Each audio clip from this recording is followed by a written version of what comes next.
I can remember sitting across the table from an owner that had an offer for a $10 million sale. Yeah. And his response was, that's not enough. I've got to get to at least 50 million so it's real money. I know there's content out there and influencers out there that are all about that kind of stuff, but that's when I realized I can't help this guy because I have no idea what kind of world he lives in. And I don't want to live in that world. There are too many people, 33 million business owners, 96% of them are genuinely small business owners. That's the audience.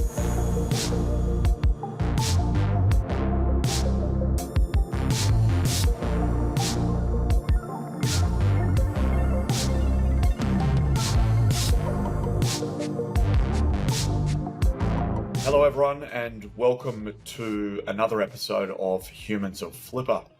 My name is Blake Hutchison. I'm the CEO here at Flippa. And each week I get to spend some time with some really knowledgeable folks in our industry. They're going to provide their opinions, give you the state of the market, and of course, help you make informed decisions about buying, selling, or even growing.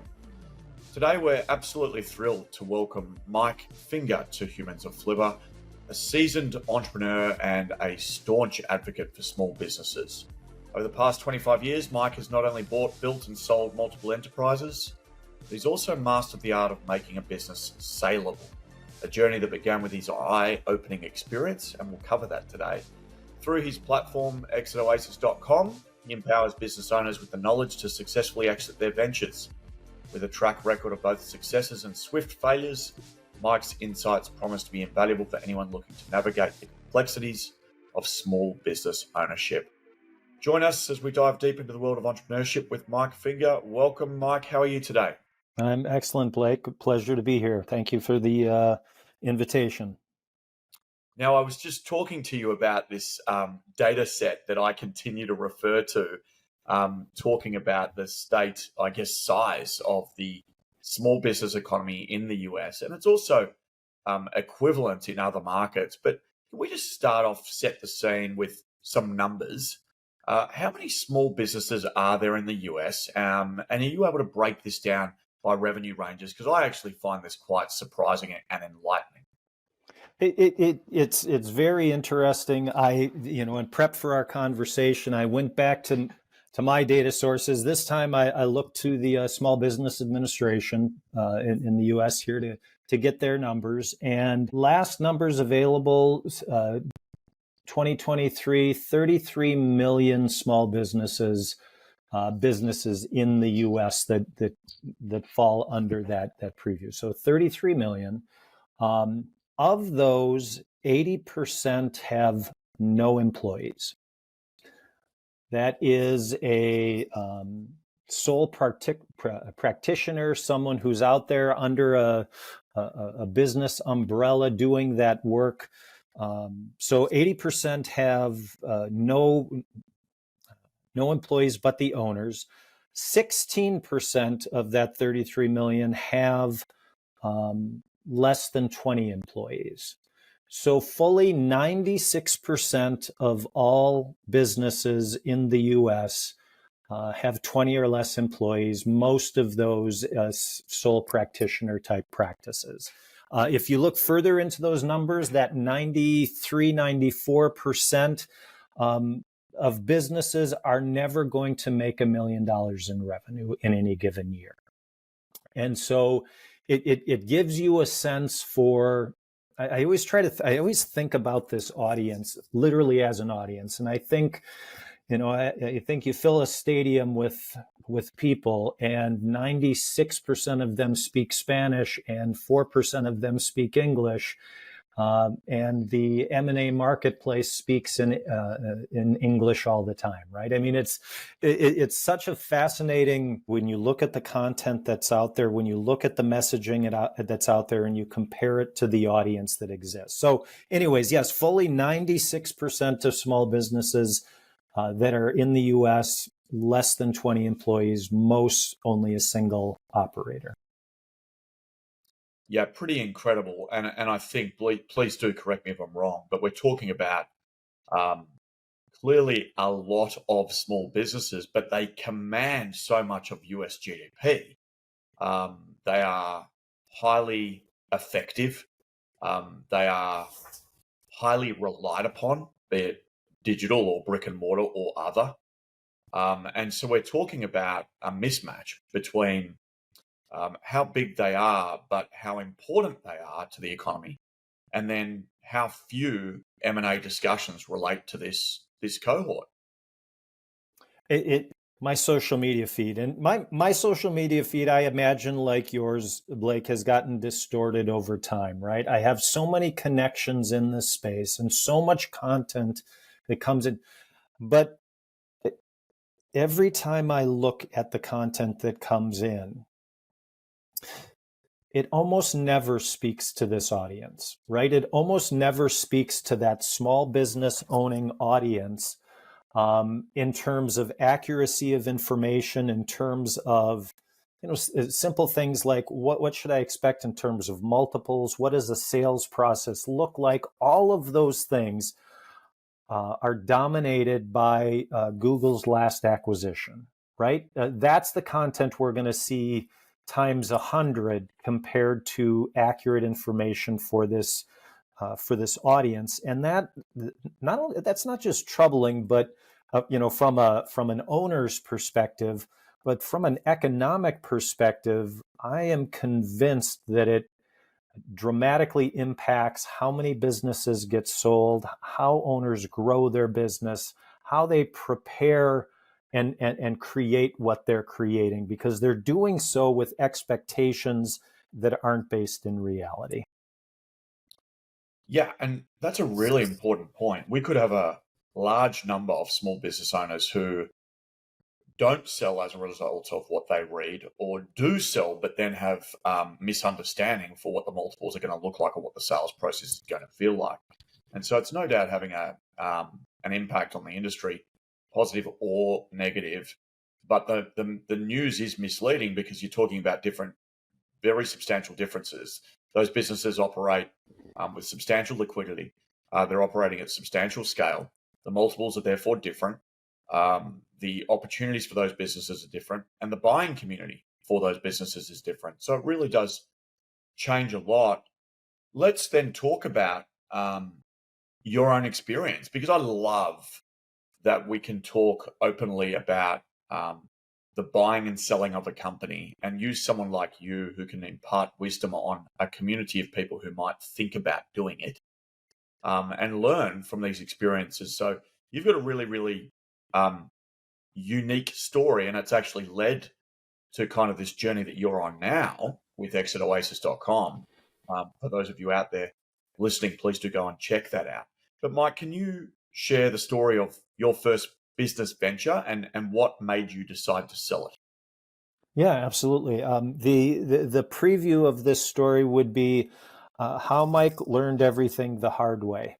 This journey I started in the mid 90s. My wife and I started a business out of our living room. We cut our dining room table in half to make 2 desks and started serving clients.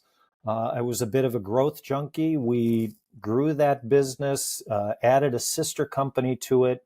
And I'm obviously fast forwarding here, but 10 years later, I've got 50 full-time employees. I wake up and I look in the mirror and I see a crispy piece of toast looking back.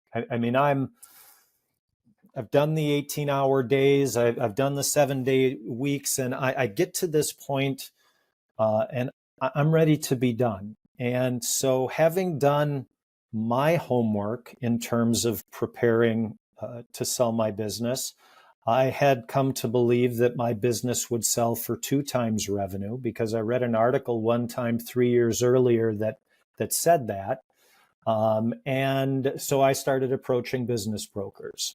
And I had the first one say no, and the second one say no, and the third one say no, all with the same kind of gentle prodding of, too owner dependent, not enough cash flow, fix this and this, come back to me in 3 years and then we'll talk.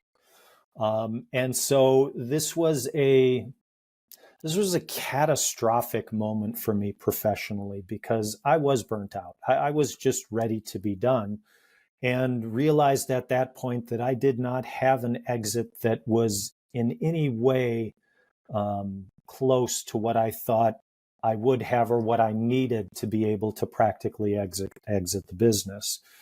And so for me, that was my moment of, how did I get this so wrong?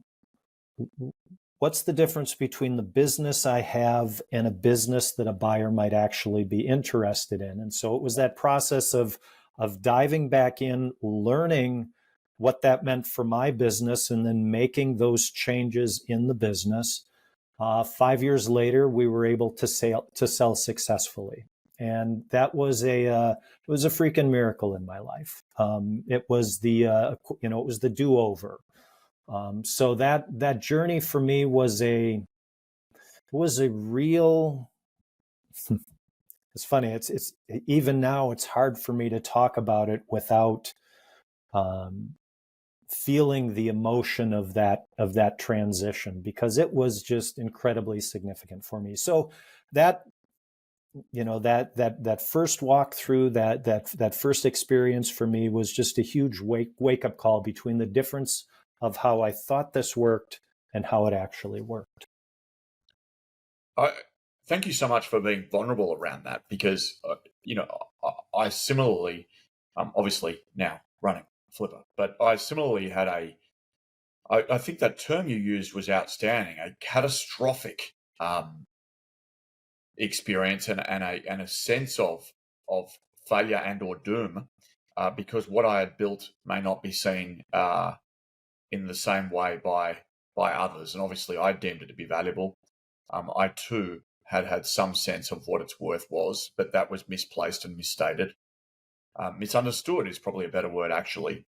So Mike, when you went about implementing these, I guess, so-called recommendations from these brokers that you'd met, no doubt some of them were more important than others. What were the key changes that you implemented to transition from unsellable to sellable? I think this is a critical part of our discussion today. Yeah, no, great question. And to just capture something that you said, Blake, because it ties back to where we started this conversation, the experience that you and I both had, that's the experience that most small business owners have in this space. Ours is the common experience.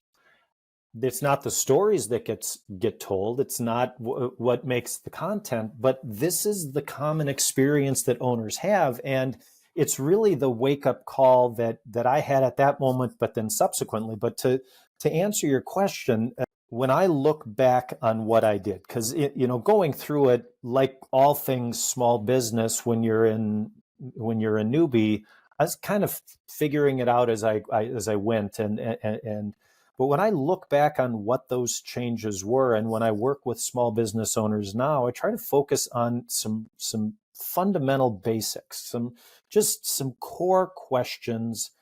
This is what I hope is the eat, write, and exercise of preparing a business for sale, right? Because we know that gives us power to make an impact on our health, even though that we know health and the medical industry is incredibly complicated. So for me, it was, are my results desirable? I spent a lot of years in that business thinking that sacrifice is what created reward. And the truth of the matter is it's the exact opposite, right? There's no pot of gold at the end of the rainbow unless you're taking some gold along the way. Yeah. And so that's what that was fundamentally the biggest change that I had to make, is I had to start looking at my business like a buyer would. I had to start looking at it from the perspective and from the understanding that your business buys itself, right? It's the financial results that the business creates that put the money in the buyer's pocket to be able to pay off the debt and earn a living. And those are the two things they have to be able to do to buy your business. Yeah. And so if my results don't create that, which mine didn't 10 years in, they need to change. And so working through that process of starting to evaluate activity and growth and opportunity in terms like that, instead of hit my vein, I'm a growth junkie, one more employee, one more client, one more location. The other thing is, can a buyer duplicate the results, right? Two owner dependent, it was me walking around doing my thing. Do I have a team? Do I have systems? Can I? And those were fundamental changes that I had to start walking that business through. And like I said, 5 years later, we were well on that path and far enough on that path to make that exit. So for me, those two were core: desirable results and results that a new buyer can duplicate. Yeah. I mean, rigorous focus around execution of revenue. And I think that a lot of business owners ask us here at Flippa, what does a buyer want to see? And it's interesting because they talk about how big their social media following might be, or how cool the tech is, or what the opportunities for growth are. Actually, the dollars and cents of the trailing 3, 6, 12, and 18 months is where a buyer will start their investigation before they get into the kind of shiny bright lights or any future opportunity. And the more we can have small business owners understand those financial fundamentals and start to set themselves up for a really good exit opportunity with that perspective in mind is going to be super helpful. Mike, so you did sell, right? We did get to that point where the exit was realized, albeit it took you longer. And sometimes it does take a long time. So that's a nice message, a critical message for people to hear. Once you did sell, no doubt, some relief, a sense of freedom and flexibility, albeit for a short or long time. How did it alter your perspective on entrepreneurship and business ownership, having now done that? Oh, a goofy grin. I still get it, Blake, when I think about that time period. Like I said, it was a miracle do-over for me. The freedom to be able to, I didn't make never work again money, but I made never work in a job I don't want to money. Good. And so what that allowed me to do is to take what I had learned from changing that business and start to ask different questions. And I don't think, you tell me, you've been down this path as well. When we start a business or when we first buy a business, I think most of us spend a lot of mental time and energy on, can I really do this?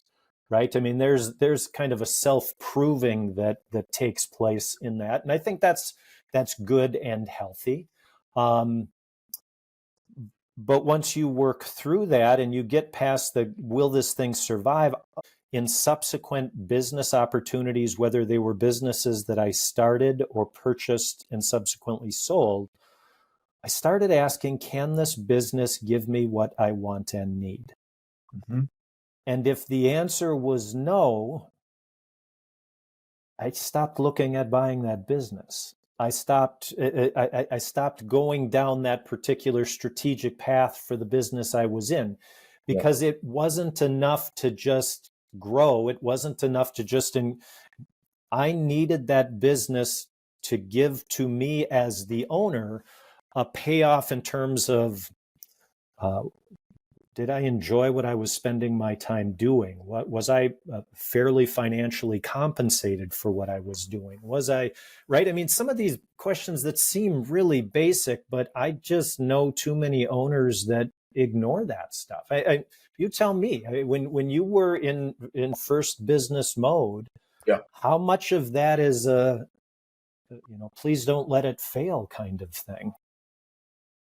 Yeah, so obviously you get that sugar high at the beginning, right? Where it's all very much swept up in emotion, and it's a function of saying, how big is this going to be?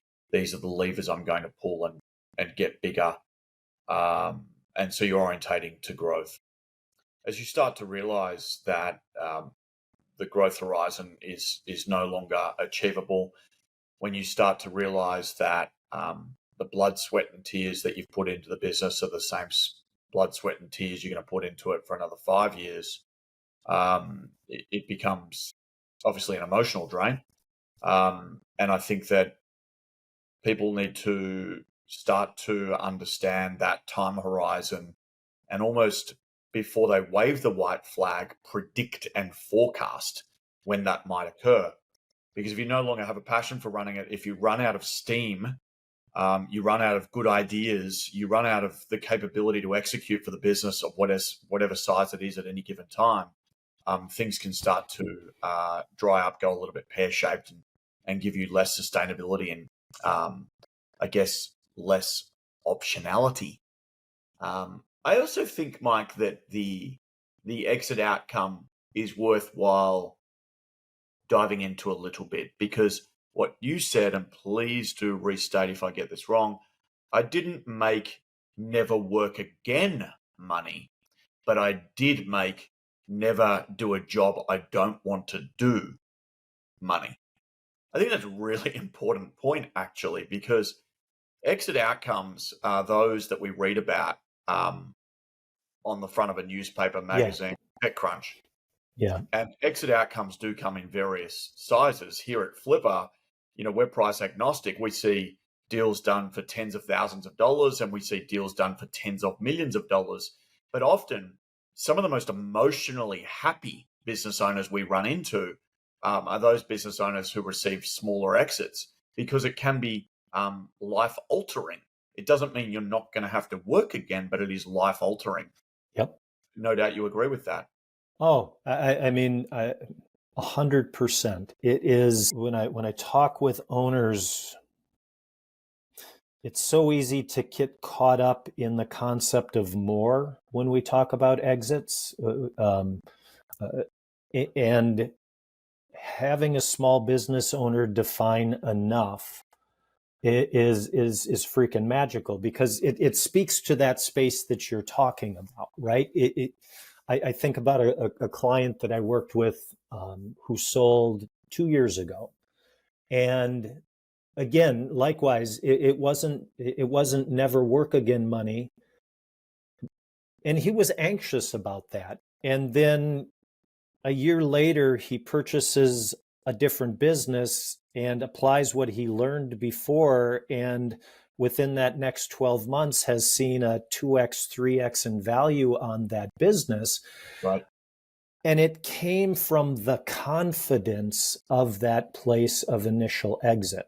It came from the confidence of not just the practical stuff, right? I can do this. I've done it before. Here's what I've learned. Not to mention the bank account confidence of I can pay the rent, I can buy groceries for the kids. And so it's that collective change that takes place with that exit for so many owners that I see.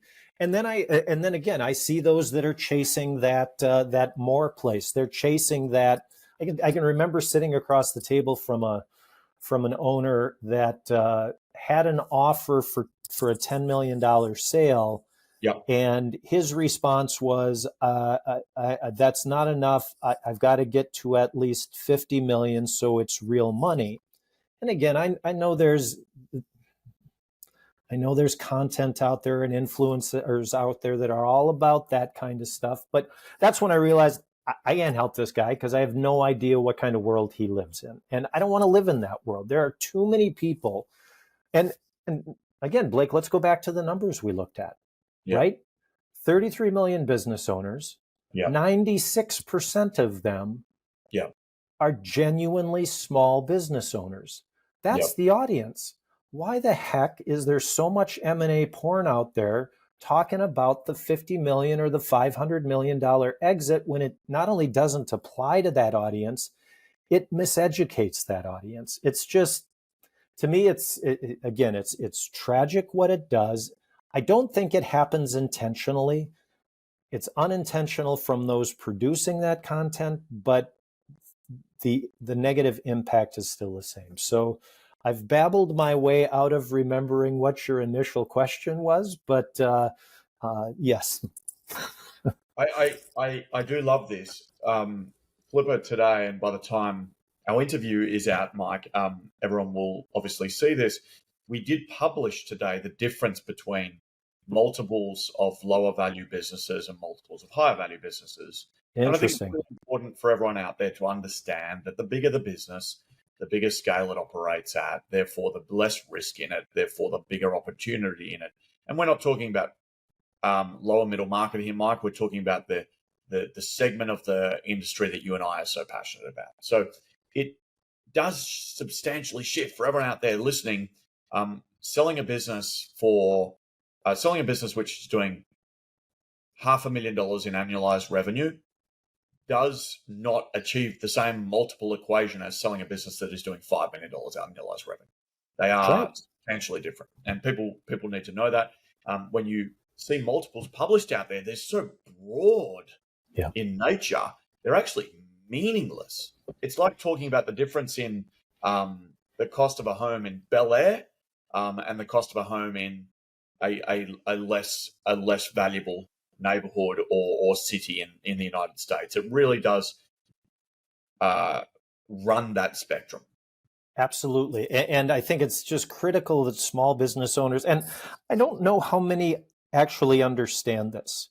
Most of the content that is produced by professionals in the industry, and they produce it for the audience they want to work with, not necessarily the audience that exists. And so, and again, there's not doing anything wrong. They're marketing to the people that the clientele they want to work with. To your last statement, Blake, that means they're marketing and informing to the $5 million business, not to the $500,000 business, right? And so if that's all that gets fed, if that's the primary amount of content that's out there, it's no wonder that the 96% are miseducated about what their reality might be. Yep, great point. So, you've had a mix of successes and well, I hate the term, but just let's labor the point, I guess. So a mix of successes and failures Fail, uh, baby. Yeah, it's real. in your entrepreneurial journey, as have I, for that matter. Um, how have these experiences influenced how you approach business and even how you approach your clients? I'm a fundamentally different person as a function of my catastrophic failure, Mike. I've got Yeah. no doubt that you share a similar sentiment. So, how does the mix of success and failure inform how you think about your approach to business, or inform how you think about your clients? Yeah. No, it's very real. And I'm a firm believer that it is a part of every small business journey. The difference is some are willing to admit it and some aren't. For me, I think the biggest change was an externally forced sense of humility. When you start to recognize how closely related success and failure are, Yep. when I look at other business owners that I knew as I was growing my first business, and some of them were smarter than me and some of them worked harder than me and some of them failed where I didn't. And so it's important to be hardworking, obviously, in educating yourself, being smart, but it doesn't hurt to be lucky either, right? I'm working with a business right now that is in a the clock is ticking. Let's put it that way. Okay. And there's a very real opportunity that I think is going to mature. But if it doesn't mature in the next 3 months, it's a very different reality than if it takes 9 months to reach, to mature. And what's going to make that happen? Well, they can do certain things and impact, but part of it's just luck.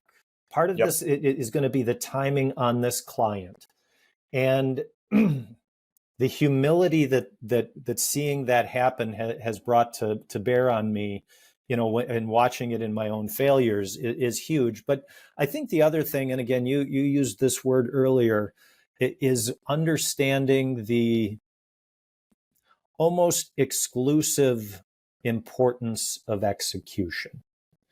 Understanding that, ideas, they're really important, but they're nothing compared to execution. Not just, and we're talking execution day in and day out, and just that the impact that has on whether you're ultimately end up in a place of success or failure. You tell me, Blake, is there a more important ingredient than execution?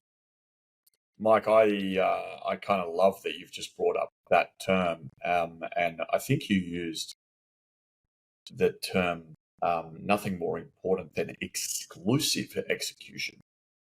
So this is such an important phenomenon. People spend far too much time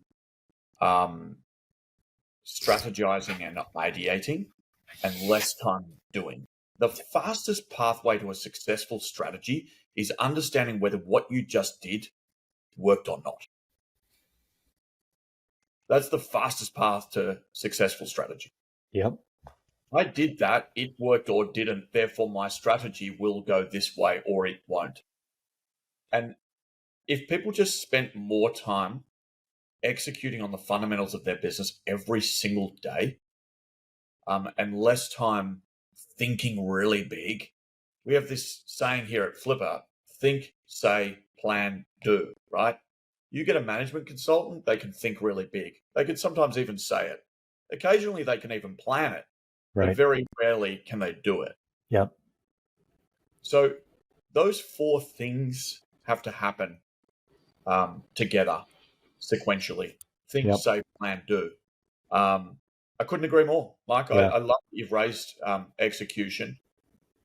Do you have a story of a business owner you've helped through coaching where you've been able to kind of focus on execution, and get them to kind of understand you from that perspective, and then the result has been better?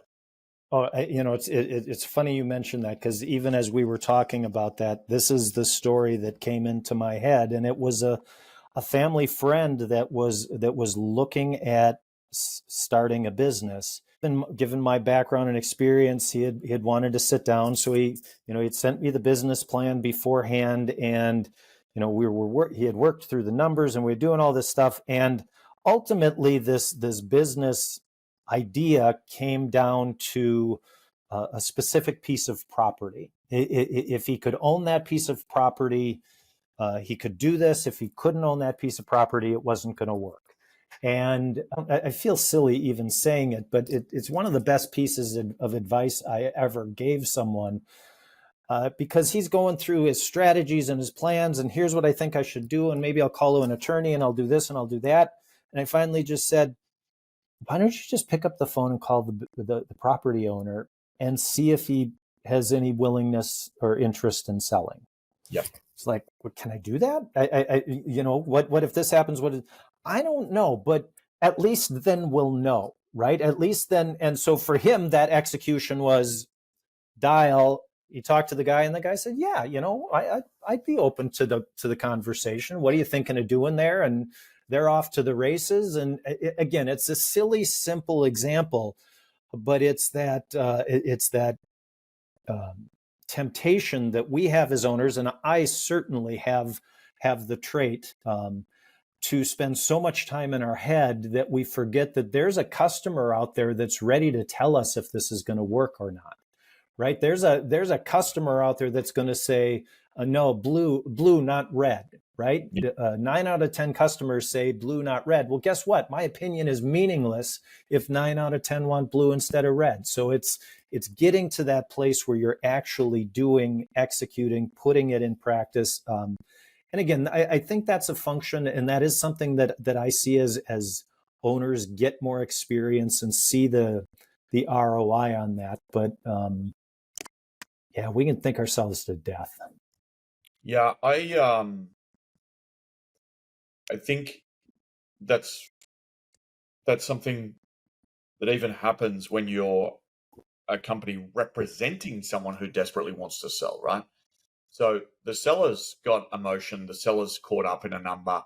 Our job is to do our very best to find them that number and communicate with buyers and make sure they understand not only the practical reasons why someone might want to sell, but the emotional reasons too, and then find a pathway.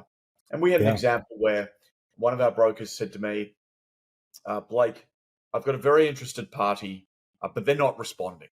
And I can't get from them that offer that they promised me that they would be sending through. And my seller is therefore, getting emotionally worked up.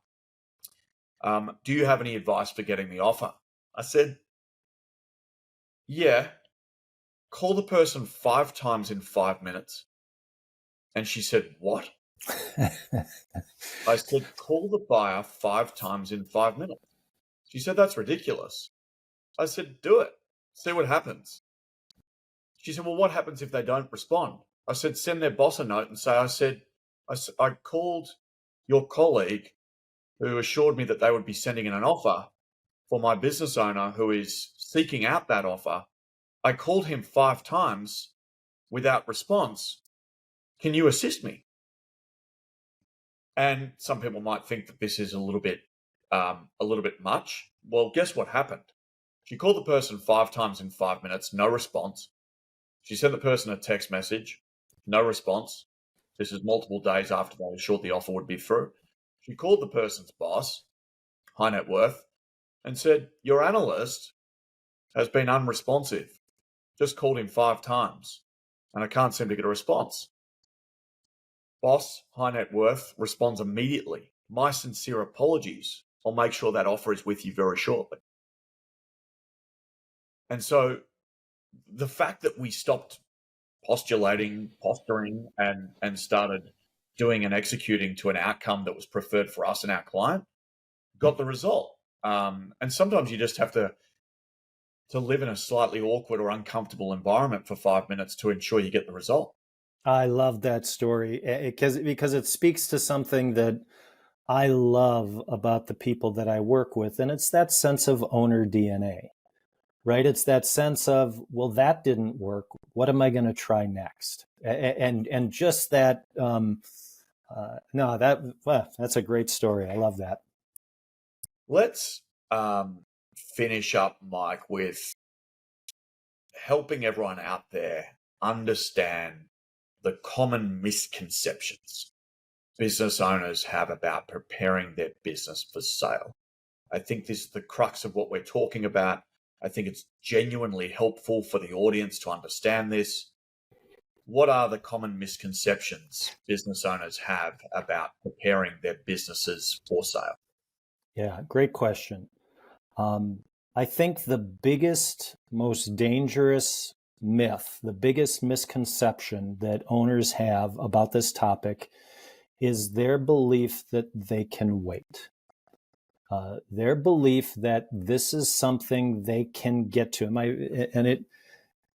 It's both my least favorite and favorite line in this space. And that is the response when someone says, I will get my business ready for sale when I am ready to sell it. Wow. Yeah. And it makes such common sense, right? All of us know, we know that as owners, there's 400 things on fire on our desk. There's 7 people waiting in line in front of our door to advocate for their specific topic. And guess who advocates for this topic? No one.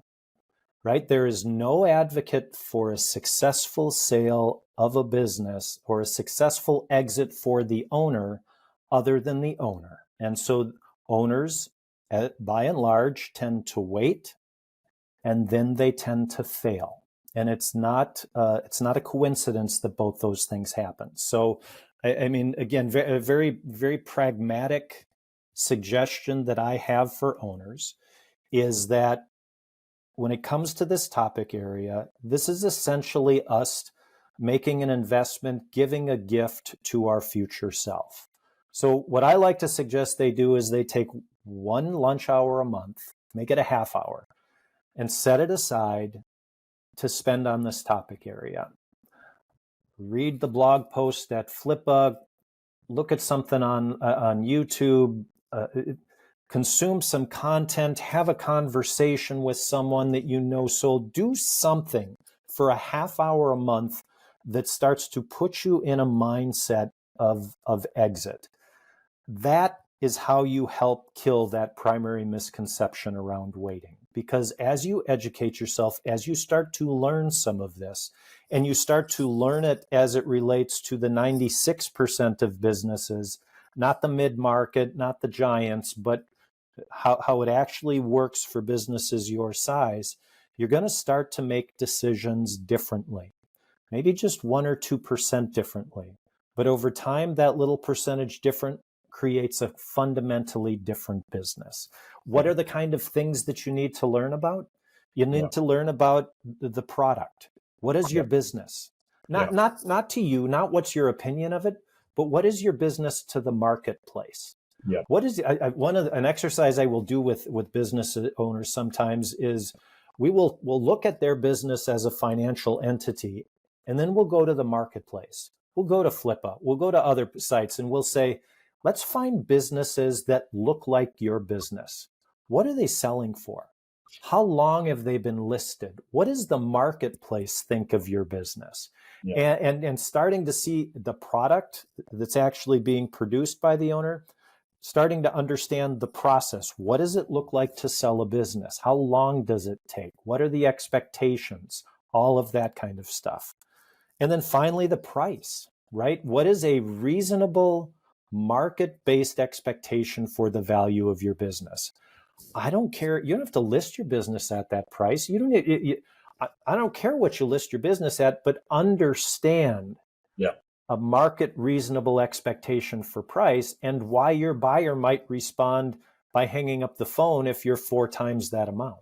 So putting themselves in this place through basic, simple education around this topic, but it all comes back. It all comes back to how most owners deal with this topic, and that is that they wait and then they fail. We got to stop waiting. We got to kill the misconception that you can wait.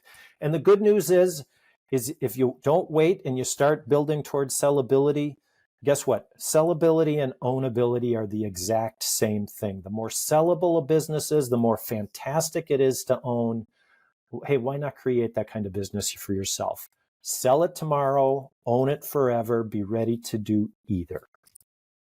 Wow, nice way to wrap that up. I like business owners to think about how their business has performed in the immediate past and then push that out to represent the next 12 months as well as the next 24 months so that they actually look at their financials really practically and they get a sense of what a business owner sees in the future for the business they run. Because that idea of, well, I want a $5 million check, but I'm currently only doing $500,000 annualized revenue, is actually just so far removed from the reality that the best way I've found to present that to people is by literally dragging their financial performance out 12, 24, and sometimes 36 months to show them what a buyer sees in the future for them. Mike, your insights are really handy. How can people learn a little bit about you and what you do? You can find me online at exitoasis.com. If you're looking for daily content in this space, I'm active on LinkedIn. So please reach out, and I'm happy to connect. And I love the engagement with small business owners in that space.